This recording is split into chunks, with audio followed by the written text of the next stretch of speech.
Napagod si Aljon Boy. May content tayo ngayon. So, dami nating unit, di ba? So, pansinin niyo dun sa mga groups, never kaming nag-posting ng ano dyan, binibenta o service. Yung ginagawa naman namin sa unit lang namin. Bale, nangyayari, may mga pumupunta lang dito, yung mga nakakita ng video. Kasi malalayo sila. Kunwari, kung Laguna, alam ka naman i-turn down mo. So, tawag dito. Ginagawa na rin namin. So, eto, dumating na yung mga, diba sabi sa inyo, direct supplier tayo ng mga ganyan, mga shift park. Kasi naubos na yung supply natin dito. Nakabit na natin sa 20 na units natin doon sa kabila. So, meron tayong bagong parating. So, pabuksan natin kay Nickelodeon. Buksan mo na, Nico Boy. Tingnan natin kung ano yan, mainam ba yan? Mainam ba yan? 100,000% ba yan? So, ito yung mga ginagamit namin dun sa mga kotse natin dito. So, hindi yan namin pino-force, hindi yan pino-post sa mga marketplace. Pwede kayong bumili kapag pumunta kayo. So, yan ang totoong LUK, hindi yan rebrand. Kita nyo yung Lazada Gaming yan. Ayun, FedEx ang nagdi-deliver niyan, boy. So, diretso yan. Kasi nakakabili kami nung nakakabili kami nung, ano tawag dun? Yung brown box? Oo, nilagay sa box, Nilagay sa box, pero yung loob, japeke. So, nagkaroon na kami ng mga ganon. Yan, sildo. Ayan, silyado. Seal. So, halika mo na lang yung driver, Thank you, kamo, sa ulitin. Ayan.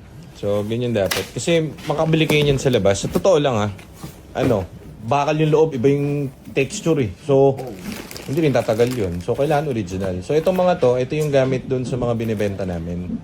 So, imagine itong isang set na to, sa marketplace na, sa 60 na yata ito lang. So, at least natin, original. Alam natin na diretso. Ayan. Yeah, boy. Ang dami pa niyan. Ayan, dumating na sila. Another...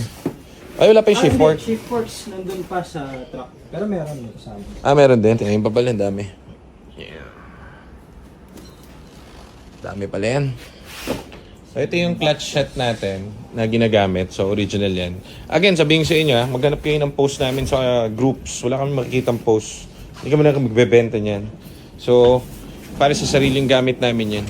Ngayon si Aljon, pagod na. Nag-vlog kasi ako. Teka, tutulungan ko na. So, yun lang guys. Okay, bye-bye. Ayan pala yung shift fork, sir. Siyempre. LUK. Op. Pero may apat ulit po. So, ganyan yung papakuha nyo kahit dito bumili. Dapat ganyan yung brand na nakakabit dun sa tranny nyo. Para hindi kayo problemado. Gamit nyo mga 5 taon. Ayan ang rig. Ayan walang mga markings galing Banawe. Pag sa Banawe may mark So, yun lang, ganun lang.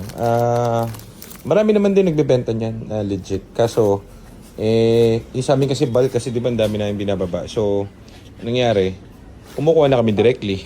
Ilan pang Meron pa doon? 4 pa yun. 4? Puro direct. 7 boxes na. Mabigat? Tulungan na kita. Paano, uminom ka Lasing ka ba? Hindi na. Lulas na ako Nawala na yung mats mo. Ayan guys, so ayan, tayo dito. Alang ang dami pala namin binili. Kasi nga, bilis maubos ng Tagal kasi na ito guys, paratingin. So, umorder yata sila parang 50 ang clutch, 50 ang shift port.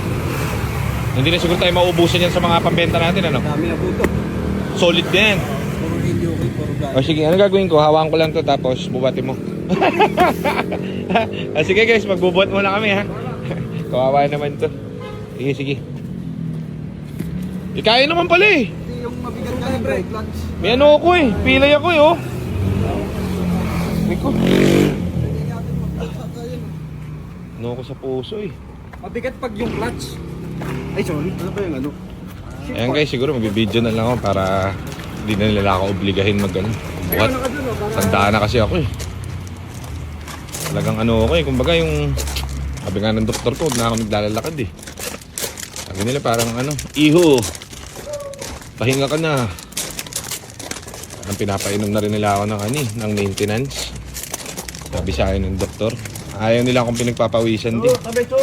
So ayan, tutulungan ko na lang sila mag-vlog. Yan. So, meron sa aming nambabash dun sa comment, sabi niya. Ano, chuchu, siguro gumagawa ng ano yan, ng Ford din. So, nagtataka ako dun. Ano kaya ibabash sa amin nito? Saka ka naman bash kapag nakita mo ba yan, yung mga binibili namin saka pinapalitan namin. Nakita mo ba kami kahit isang beses nag-post dyan sa group or sa kung saan man na meron kami binibentang ganito ganyan? Wala. Alam mo kung bakit? Kasi libre ang buy. Libre ang buy. Sa mga units natin, dami oh. Di ba? Libre yan kasi ang mangyari ito. Kaso ito kasi mga unit natin na to tapos na. Yan, lahat yan tapos na. Kaya nandito na yan kasi tapos na yan dun sa kabila. Ito tapos na. Ito tapos na. Lahat yan napalitan na yung shift, park, and clutch. Ngayon, kami dito, hindi naman dapat pinapakita lang namin kasi syempre yan, binabayaran namin yung overhead niyan. Kumbaga, kaya pa? Binabayaran namin yung overhead niyan para ma-ensure na maganda yung laban nyo dun sa kotse yung nabibili. Gets, ganun siya.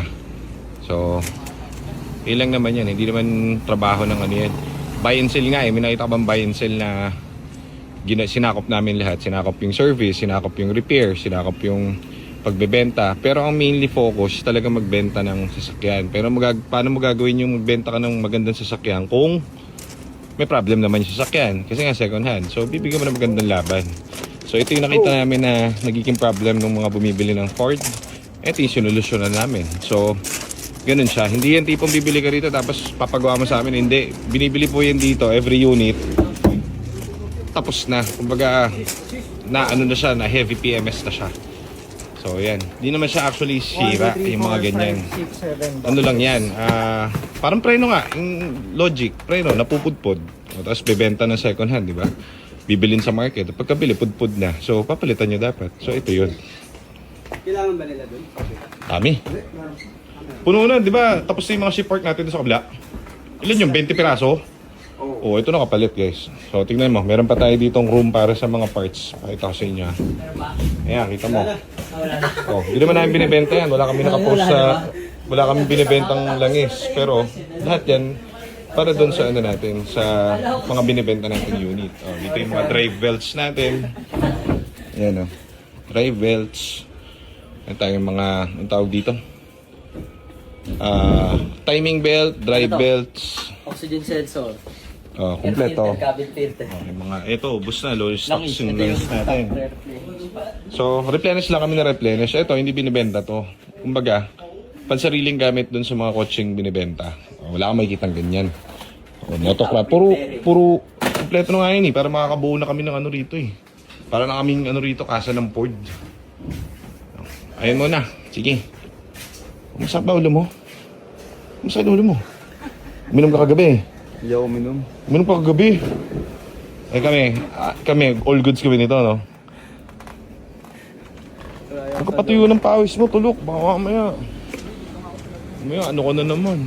Nagdating ka na naman. So, ayan guys, dami. Tandaan nyo. Ang trabaho lang talaga ng buy and sell, magbenta. So, binibigyan lang namin ng magandang laban yung bumibili. Okay? So, kahit naman saan ka bumili, swertihan talaga yan pag bibili kayo ng second hand. Kasi syempre, hindi nyo naman alam kung ano yung nasa loob niya. Kunwari, biglang masira to. Hindi kami magagaling sa mga ganyang aesthetic. Pero yung major part, yung tranny, pati engine, all good siya, boy. Okay, so, tara, magliligpit na kami. Nako, malaki na naman ang overhead natin. Kano to, Nico? Clutch, shipport. Mga $500,000 yan. $500,000. Kakabit lang natin. Kakabit lang natin dun sa mga unit natin. So, di ba? Ano pang, meron kasing nagtatanong. Siguro yung mga gumagawa-gawa doon sa labas nagko-comment dun para mga tanga. So, imagine mo to. Hindi yan for sale. Hindi yan nakapost sa groups. Hindi yan nakapost sa kung saan sa marketplace. Ano yan? Pansariling gamit. So, imagine mo yung gagastos ka ng napakalaking halaga. Kasama mo pa labor dyan, pati dun sa isang per unit, maabot yan 100 to 120,000. Biruin mo, hindi naman natin trabaho yun trabaho natin magbenta ng kotse. Pero may kakabit mo yun libre para dun sa unit na binibenta mo. So, magiging product na yun. Kasi, ba't siya magiging product? Kasi dumaan na sa amin yun. Ayan Yan. Kaya, nonsense na yun. Kapag meron kang kunwaring query mo tawag dito, Sino ba yun? Yung si Raul yung nag-message sa atin sa timing belt daw. Timing belt, yung timing belt dito parang candy. Ayun, ang dami oh. Puro legit parts oh.